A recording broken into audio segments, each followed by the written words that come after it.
Vamos lá para a nossa leitura bíblica, a mensagem. Nós estamos aqui na nossa biblioteca virtual e nós estamos na Olive Tree. Vamos na versão da Bíblia, a mensagem. Dia 6, Romanos 6. O que vamos fazer então? Continuar pecando para que Deus continue perdoando? É claro que não. Se já deixamos o país onde o pecado é soberano, como podemos ainda viver na velha casa que tínhamos lá? Ou vocês não perceberam que abandonamos aquilo tudo para sempre? É o que acontece no batismo. Ao entrar na água, deixamos para trás o velho país do pecado. Quando saímos da água, entramos no novo país, o da graça. Uma nova vida, uma nova terra. É isso que o batismo nessa vida em Jesus significa. Quando somos mergulhados na água, é como o sepultamento de Jesus. Quando somos levantados da água, é como a ressurreição de Jesus. Erguemo-nos para um mundo cheio da luz do nosso Pai, e assim podemos ver por onde estamos indo, no novo país da graça soberana. Mas claro que é isso impossível. Nosso velho modo de viver foi pregado na cruz com Cristo, um fim decisivo para aquela vida miserável de pecado. Não estamos mais à mercê do convite do pecado. Cremos que se estamos incluídos na morte de Cristo, que venceu o pecado, estamos incluídos também em sua ressurreição, que nos traz vida. Sabemos que, quando Jesus foi levantado dos mortos, isso foi um sinal de que a morte não seria mais o destino final. Nunca mais ela terá a última palavra. Quando Jesus morreu, ele levou o pecado consigo. Agora vivo, ele traz Deus a nós. De agora em diante, devemos pensar assim: o pecado fala uma língua morta que nada significa para nós. Para Deus fala a nossa língua materna e entendemos cada palavra. Vocês estão mortos para o pecado e vivos para Deus. Foi o que Jesus fez. Isso significa que vocês devem conduzir a vida de modo que não deem oportunidade ao pecado. Não dê a ele nenhuma chance. Evite até as mínimas coisas que estejam ligadas com o antigo modo de viver. Abracem de todo o coração e em tempo integral o modo de agir de Deus. Lembre-se de que vocês foram ressuscitados. O pecado não pode mais ditar as regras da vida de vocês. Afinal, vocês não estão mais vivendo sob a velha tirania. Estão vivendo na liberdade de Deus. Agora, se estamos livres da velha tirania, podemos viver como quisermos? Uma vez que estamos livres na liberdade de Deus, podemos fazer o que nos vier à cabeça? De jeito nenhum. Vocês sabem, por experiência própria, que certos atos baseados numa suposta liberdade acabam destruindo a liberdade. Ofereçam-se ao pecado, por exemplo, e será o último ato livre de vocês. Mas ofereçam-se aos caminhos de Deus e jamais perderão a liberdade verdadeira. Durante a vida inteira, vocês deixaram o pecado ditar as regras, mas graças a Deus, vocês começaram a ouvir o novo Senhor, cujas ordens os deixam livres para viver na liberdade dele. Falo da liberdade para facilitar a compreensão. Vocês com certeza se lembram do tempo em que faziam o que queriam, sem se importar com os outros nem com Deus, e a vida só piorava enquanto a liberdade diminuía. Quanta diferença agora! Vocês vivem na liberdade de Deus, com a vida restaurada, crescendo em santidade. Durante todo o tempo em que vocês faziam o que queriam, ignorando Deus, nem se preocupavam em pensar ou viver de modo correto, nem cogitavam fazer pelo menos alguma coisa certa. Mas isso era liberdade? O que ganharam com isso? Nada de que possam se orgulhar agora, não é?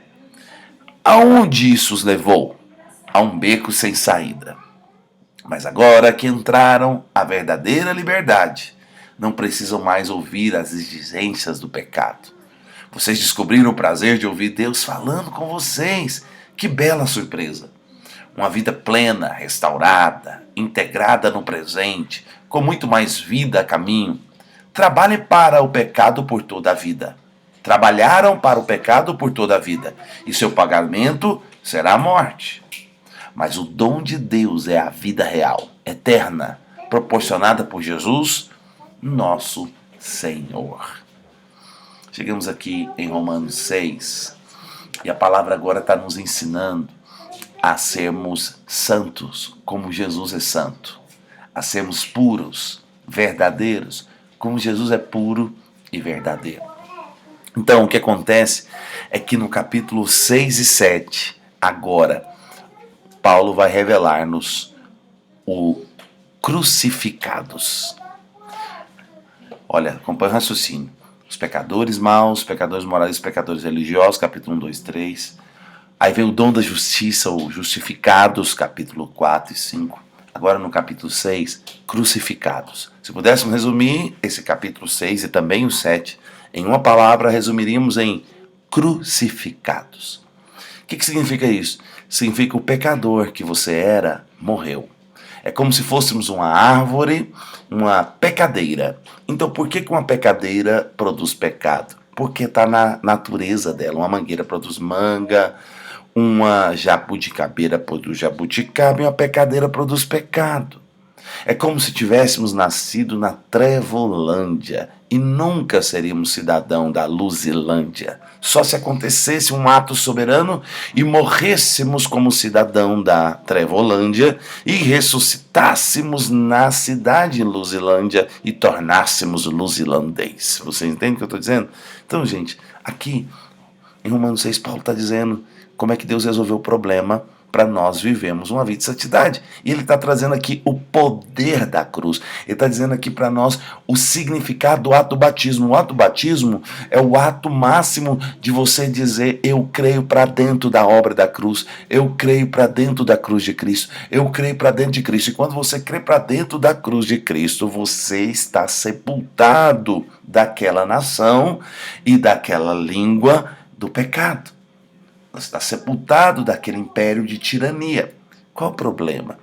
Todo pecador, ele é escravo do pecado. Então aquele cara que vive adulterando, ele é escravo do adultério, ele não é livre para amar uma mulher uma vida inteira. Aquela pessoa que vive, por exemplo, incrédula, negativista, pessimista, aquela pessoa que tem o pecado da incredulidade aguda, da impiedade, ela vive olhando o lado pior das coisas, ela é escrava disso. Aquela pessoa que vive reclamando, ela tem ingratidão no coração. Então, ela é escrava compulsiva. Aquela pessoa que é viciada em qualquer tipo de vício, ele é escravo compulsivo, ele não é livre. Eu sei que os ímpios, os incrédulos, passam uma visão enganosa de que eles são livres porque eles fazem o que quiser. Mas é mentira. Eles não fazem o que quiser. Eles não conseguem ser fiel a uma esposa a vida inteira. Eles não conseguem parar de fumar na hora que quiser. Eles não conseguem parar de beber, se drogar. Eles não conseguem parar de ficar lá na balada, lá escravos da balada, da ingratidão. Eles não conseguem ser escravos. O pecado é um tirano e faz o ser humano escravo. E a nova vida em Cristo Jesus sepulta essa vida de escravo, sepulta o escravo crucificados, passado. Crucificados. Então, um genuíno cristão, ele é um justo pela fé, mas ele vive como um crucificado pela fé.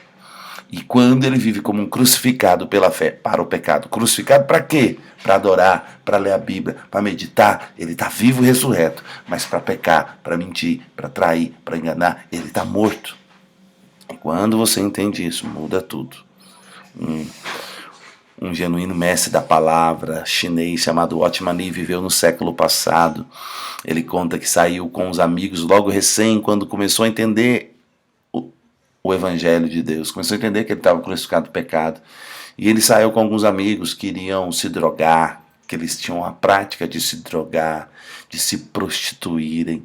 E ele, depois que conheceu a Cristo, experimentou a revelação de ser um pecador crucificado, ele encontrou com esses amigos de novo, e esses amigos chegaram e falaram: que bom você tá aqui, Ni, pega aqui um cigarro de maconha, pega aqui um ópio, pega aqui algumas fotos de mulheres nuas e tal. Aí ele olhou para esses amigos e disse: bem que eu gostaria, mas eu não tenho mais mãos. Os caras olharam para ele, começaram a rir e dizer: além de cristão, agora você ficou louco. Ele disse: Até que gostaria de colocar essa maconha na boca, mas eu não tenho mais boca. Eles, como assim? Ele falou, eu morri para essas coisas. Minha boca morreu para escravidão do vício, minhas mãos morreram para tocar na impureza, naquilo que vai me destruir. Está aqui um homem que tem revelação do poder da cruz. Eu fui escravo da pornografia desde os 12 anos de idade até os 19, até que eu conheci Cristo, vim para a igreja e continuei caindo na pornografia por 6 meses. Um irmão em Cristo, mais novo, um mentor, ele por 6 meses ficou me ensinando Romanos 6, você está crucificado. Até que um dia essa verdade entrou dentro de mim fortemente, produziu revelação, luz, e eu entrei no poder da pureza. E até me casar com a Dani, conhecer a Dani e me casar, eu fiquei mais quase 3 anos esperando ela sem me envolver com nenhuma mulher, nem imaginariamente, nem por revistas, nem por nada digital, guardando o poder da pureza, como um jovem solteiro que era promíscuo. O poder da cruz, crucificado, me libertou da escravidão, do vício, da impureza, da masturbação, da pornografia. Como? Eu tive revelação. Eu morri para o pecado.